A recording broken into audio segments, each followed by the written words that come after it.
Welcome to Successful Philanthropy.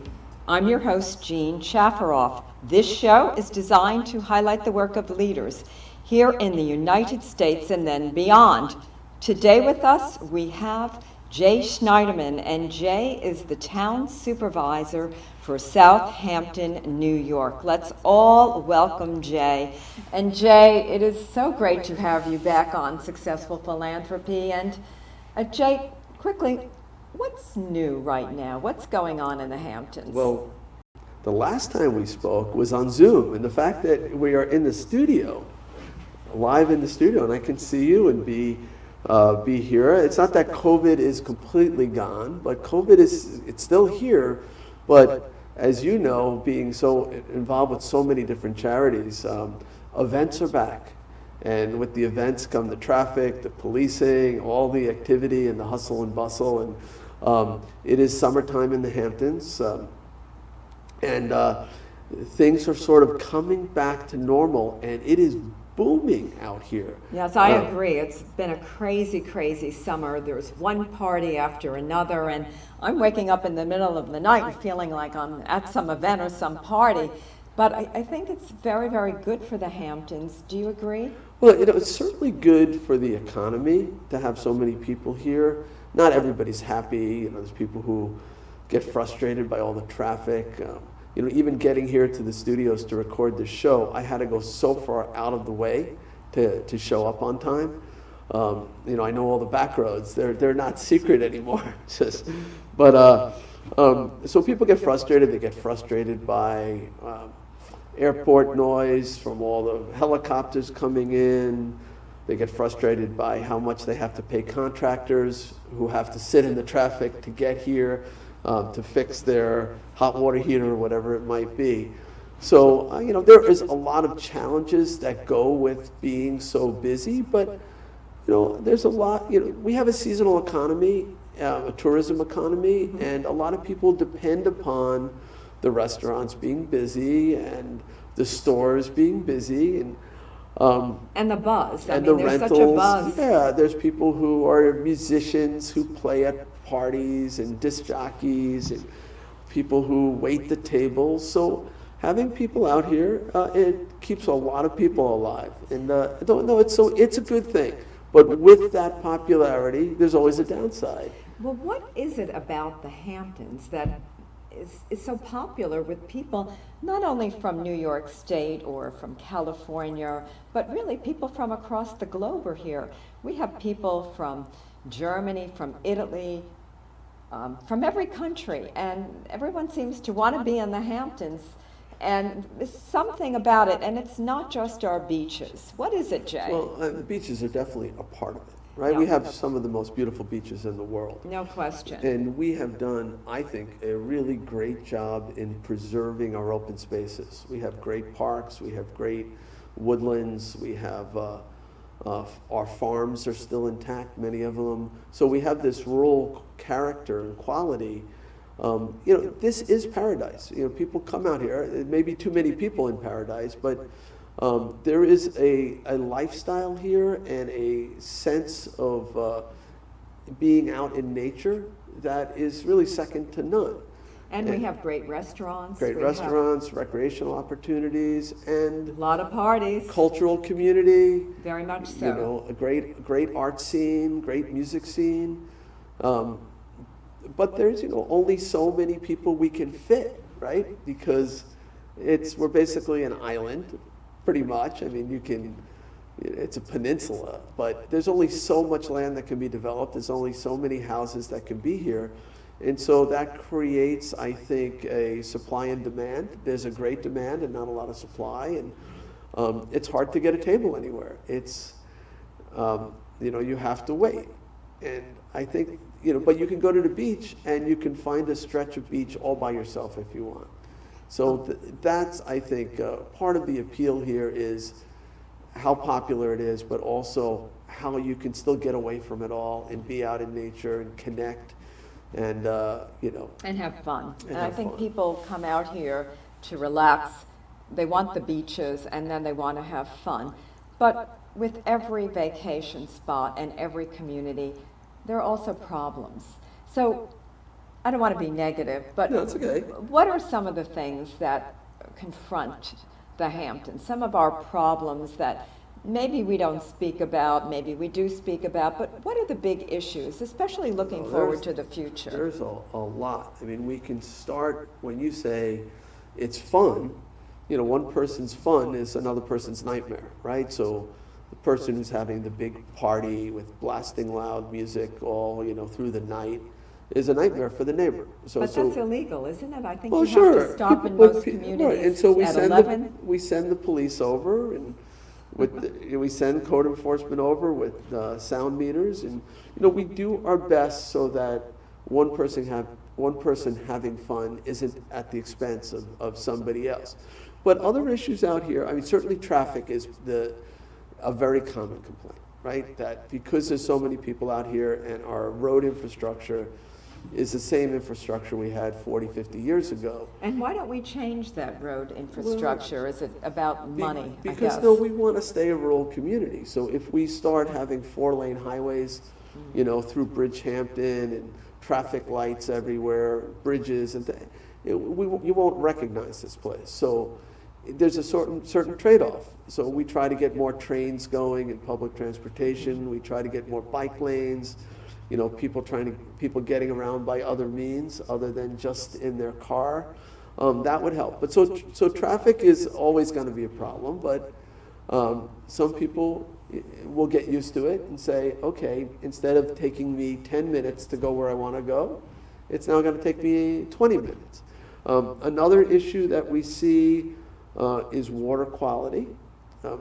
Is that a big problem, the Sure. drinking water? Well, it's healthy. You know, if you have Suffolk County water, you turn on your faucet, it's safe to drink. But the biggest problem we've had with drinking water lately, not so much drinking water, is that some of the things that we put into the water table, particularly our sanitary systems, when you flush your toilet, the nitrogen that's in human waste gets into groundwater. We've always known that, and we've always managed that, but it works its way to the bays and to the harbors. And there, the nitrogen acts like a fertilizer, and it leads to the algae in the water. It gets fertilized by that nitrogen, just like you put nitrogen on a farm field, whether it's through manure or a fertilizer product. That nitrogen causes the algae to grow. The algae growing wreaks havoc on the water system. So and is that in the ocean or more it can happen in the ocean. Little lakes that we have? Yeah, it's less of a concern in the ocean, but we do see algal blooms in the ocean as well. But the real concerns are places like Sag Pond or Mecox or Lake Agawam, these relatively closed bodies of water. So what are we doing to We're get rid of changing the algae? sanitary systems. Well, we're reducing fertilizers that people put on their lawns, and then we're also trying to change the sanitary systems to ones that remove nitrogen. So the old style of a sanitary system, you flush your toilet, it goes into a hole in the ground. That's really not a natural process. And normally, before civilization, human waste was in what's called an aerobic environment. So it's like when your dog goes to the bathroom. I don't know if this is going to be fun for your viewers to talk about this stuff, but there's air. We'll keep it quick. So it breaks down naturally. Mm-hmm. And in that natural process where the air is exposed to the waste, it doesn't get into the drinking water. The nitrogen is processed, and then the plants use the nitrogen to grow. The way we handle waste is we inject it into the ground. We keep it away from oxygen, and it goes right into the water table. That's not natural. So now we're looking at new sanitary systems that take that nitrogen out. We call them innovative alternative systems. And is this a big, expensive process? It is, but we're providing grants. So we're helping the residents put them in. A lot of people are doing this voluntarily, and we're also, anyone who builds a new house is required to do it. Anyone who does renovations, major renovations or additions that are in sensitive areas, they're required to do it. So we're putting in hundreds of these systems, and one day we'll have thousands of these systems, and that's going to improve the water quality. Now, I want to mention one other issue, because you said, what are some of the problems? What about our beaches? Are the beaches eroding? Well, erosion's always an issue. That's not the one I was going to mention. Okay, what were you going to mention? Well, I'm going to mention affordable housing. But I'll talk about erosion for a second. So, we're a coastal community, and we're seeing more severe storms. We've always had erosion. Erosion is a natural process. The sand moves along the beach.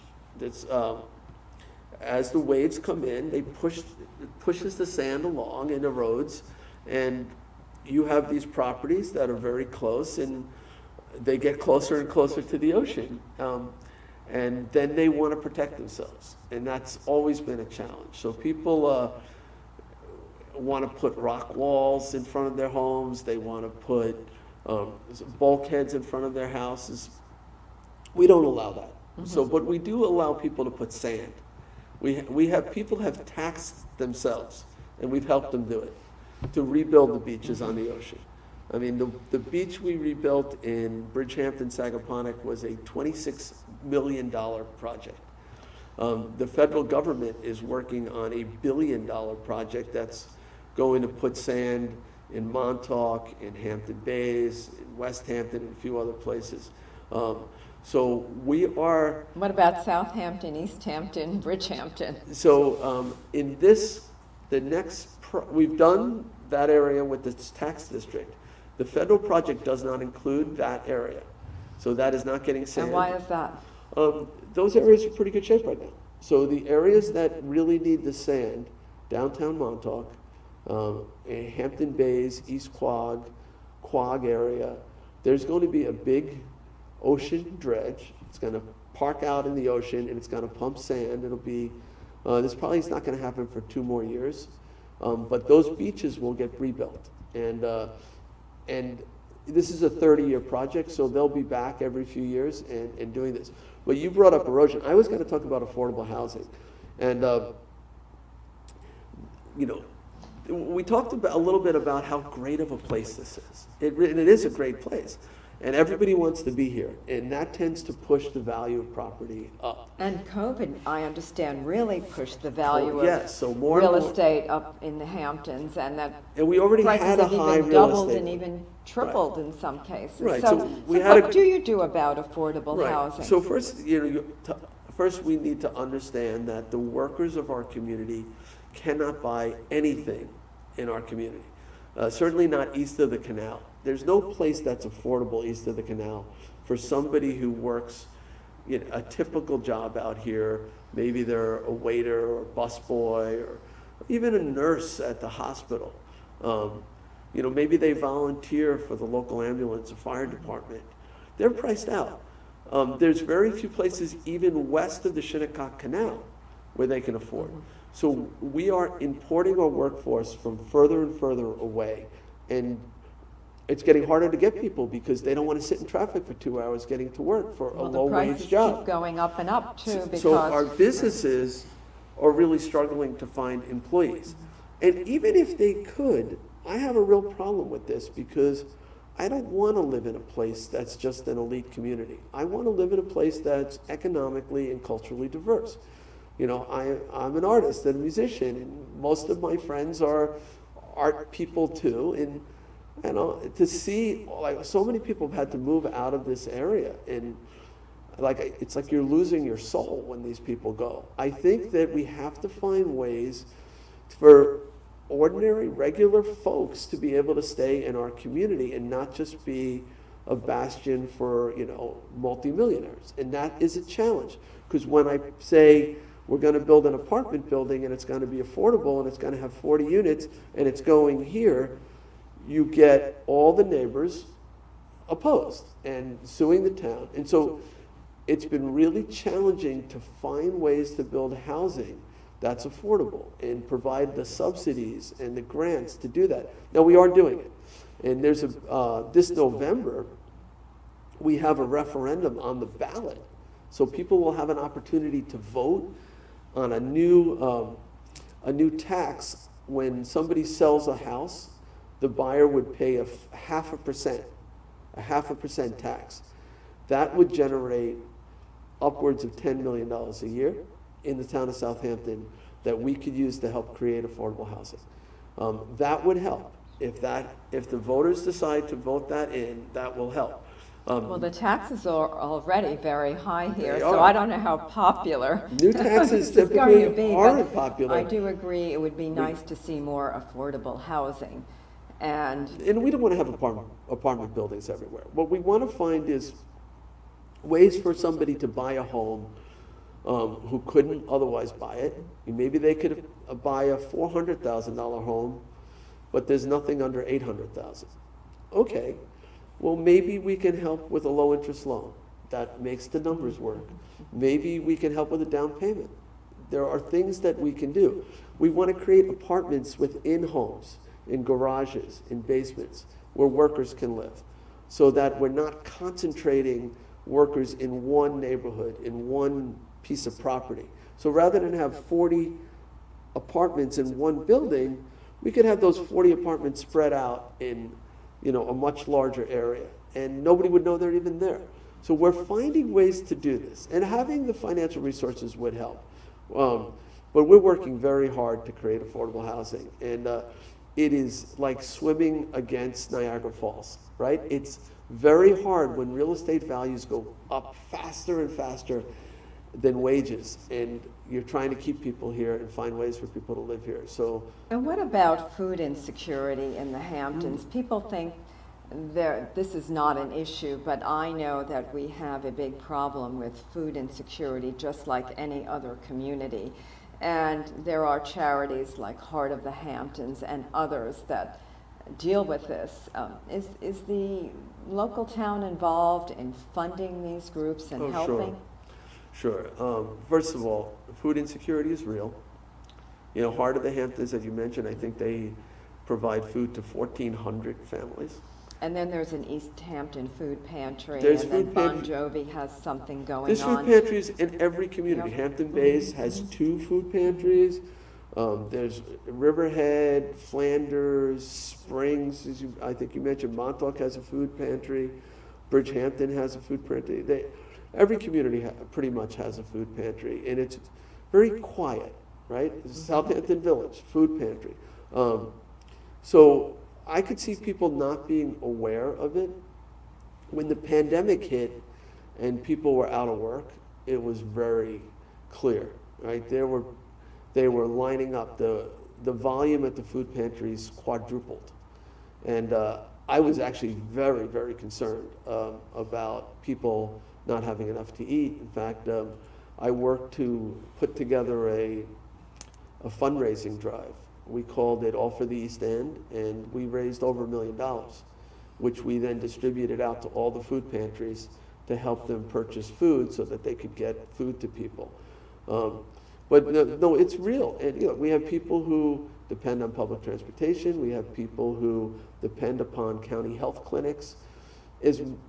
As much as we are an affluent community, there are a lot of people who don't have financial means to really live in this community, and with a very high cost of living, that really struggle every day to get by. And it's important that we're conscious of that, and that We do something. yeah, Because it's almost embarrassing in the Hamptons to know that they're homeless. There are homeless people. There shouldn't be a single homeless person. There shouldn't be a single hungry person when you have some of the most affluent people in the world living in this community. We shouldn't allow it. So we need to do a better job. no question. For our audience, we are with Jay Schneiderman. He is the Town Supervisor of Southampton, New York. Getting back to the divide, because here in the United States, we do have a big divide between the wealthy and then the middle class and then people who are living at or below poverty. And it seems to me like this divide is getting greater and greater. Right now, we have inflation at an all-time high of about 12%. Food prices have gone way up. Obviously, we've seen gas at the gas pump go way up. Now it's down a little bit. And I think, as you said, that food pantries are very important. And and that we have to do more to help lessen this divide. And I'm glad that Southampton Town, you as our supervisor, are so involved in this. Well, we do a lot of and thank programs. you for that, Thank because you, I think Jane. it's really, really important, and especially in a very affluent community. I'm involved with many of the charities here, and I think everyone wants to help because no one really wants to see people suffering. And unfortunately, people who really suffer usually don't say too much about it because they're embarrassed or they don't Sure. want people to know. And Well, so the town- thank you. We have a lot of services for people, and people should, if they are struggling with various issues between the county and the town, there are a lot of programs out there. There's heating assistance, help pay utility bills. There's nutrition assistance. We run a nutrition program for seniors. We offer very low cost meals. Even if somebody doesn't have enough money to pay, well, they don't have to really pay anything. We have a number of nutrition centers. We offer free transportation services.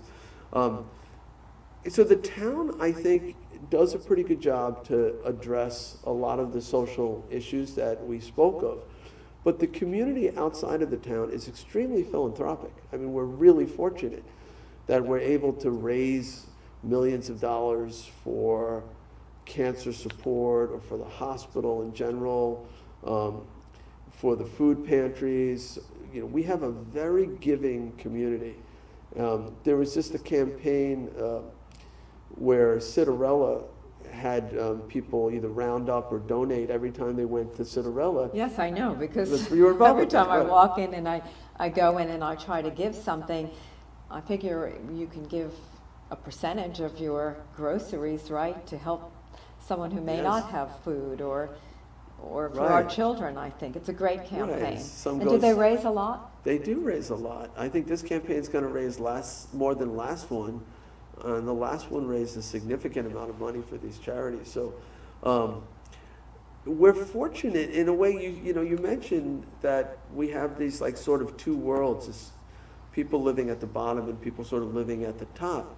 But it's such a giving community, and some of those people at the top really donate significantly to make life better for those at the bottom. And so we can have great schools, we can have great recreational facilities, even our animal shelter out in the Hampton Bays, which they I'm raise involved. millions of dollars in donations so that we don't have to euthanize a single animal. Yeah, it's there. a great animal shelter, Right. Southampton Animal Shelter. No, I I've know chaired you're their involved with big that. gala for the last 10 years. You're I'm involved with like also- everything. There's the Well, I try. African American Museum, and we have great museums. But I know that you're on so many different boards, and I really appreciate having people like you in our community who Thank can you. sort of marshal those assets so that we can direct them to the people who need them the most. Well, it's very important, and as you said, we have an affluent community here, and really it's, as I see it, it's our obligation and our responsibility to get involved and to help people, and that's the purpose of this show, Successful Philanthropy, to get the word out and to bring in people who are doing a lot in the community, like Jay. Jay, I know you don't take in a big salary being town supervisor, so this is a labor of love. And I understand you've been involved in the local politics for many, many years, and you are truly a loved politician. Oh, thank you. And you work very hard, and you mentioned to me before this interview that you're constantly working. Even in the middle of the night, you're getting phone calls, and I understand that, so I really want to thank you for all you're doing because it's my it's pleasure. very, very special. And I love public service. I consider it an honor to be able to serve, and if I am able to make some people's lives a little bit better, that's a good thing. I like being busy, so that's okay too. But I cherish this community, and this is certainly a team effort. I can't do much by myself. We have a great police department, we have great parks departments, great senior services. We have so many different people that I get to work with every day, and hopefully we're making a positive difference, and that's hopefully part of question why you people are. love being out here in the Hamptons. They feel safe. They walk down the street, they feel safe, You know, we try to keep property taxes low. We try to provide them with healthy opportunities, recreational opportunities. You know, I love what I do. I wouldn't trade it for anything. You know, I'm fortunate that I also, you know, I have a business and I have some other income that allows me to live out here. Mm-hmm. But it is challenging, some of the, like the cost of living issues. And you know, I'm not going to be supervisor forever. Somebody will have to, you know, take it from here. But you have a few more good years ahead of you, so. at least, I hope. Yeah. Being such a charismatic and loved public figure, what do you look at when you look at your future? Say you're not doing this anymore. Will you really miss it? I will certainly miss it, and I intend to stay involved in the future. You know, I'm not sure what the next move is. You know, some people have asked me to run for higher office. I don't know yet. I feel like there's creative things I'm looking at too. I've always loved writing. So I don't know what the next move is. I'd love to do some traveling. I've been in government now for, I want to say, 30 years. And, you know, it's been a long time since I've been able to get away from this community. And it would be hard to even go on vacation, but, you know, it might be nice. It might be nice to travel a little bit. So I'm trying to decide. That's a big, it's a big decision right now that's weighing on me as to, I have a year and a half left, and I can't run again for the position I'm in. There's a term limit. So I have to figure out whether I'll stay in public service or not. It's a big decision. And if you had someone who wanted to make a movie about you and your life, who would you want to play Jay Schneiderman? God, that's a question out of the blue. Me, I don't know. Do you got any suggestions? Tom Cruise. Tom Cruise, yeah, that would be flattering. All right, we'll see if Tom Cruise wants to do it. But first I'll have to write the book. And then, you don't have to write the book. Someone will write the screenplay, and then they'll say, we want a movie about you and your life in the Hamptons. Well, we'll have to think about who to cast. Jay, you've been a wonderful, wonderful guest. And finally, I always like to ask this question. For a young person thinking of going into politics the way you went in, what advice do you give? It's a tough life in politics. You know, you're under a microscope, you're working a lot. I would say if you're passionate about your community, this is the best job. Like, you really can make a difference. Getting elected isn't an easy thing to do. It's a lot of work. Talking to people, connect with people, listen to people, always be accessible. Like, don't put up a wall between you and the community. Build relationships, network, and build community trust. And put in the work to get elected. And then once you are elected, work hard, do your homework, always vote your conscience, always vote your conscience. Do what you believe is right, but be willing to stay open-minded, because sometimes you think you know the right answer and somebody brings new information into the conversation. You have to be willing to go, you know, I hadn't thought about that. You're right, and be able to change, be able to adapt your position to the facts.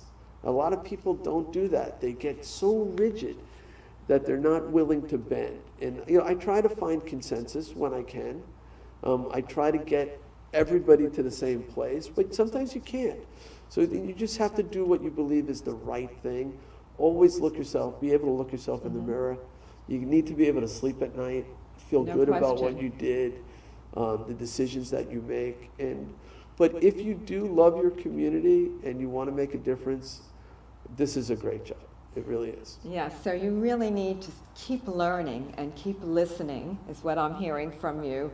Be open-minded, and then be someone that is trustworthy, which is so important. You have to have somebody who is trustworthy in government. That's, I think, really key. And someone who loves people and who really wants to do And best for building- the community. You build relationships over time. Yes. You do, and that's really important. And your word has to mean something.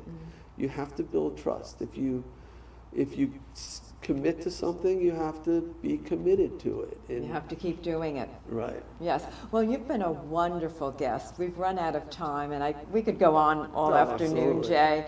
But I want to thank you very, very much for coming on Successful Philanthropy. Thank you for all of your work for our community. You are a wonderful leader Oh, and thank you. someone we all cherish and love. Well, thank you for having me, and thank you for all you do for our community, and it's so much. And I'll see you at some more events this summer. So. I hope so. Okay. Sure. This concludes Successful Philanthropy. Our guest today, Jay Schneiderman. He is the Town Supervisor of Southampton, New York. I'm Jean Shafiroff, your host. I'll see you next week.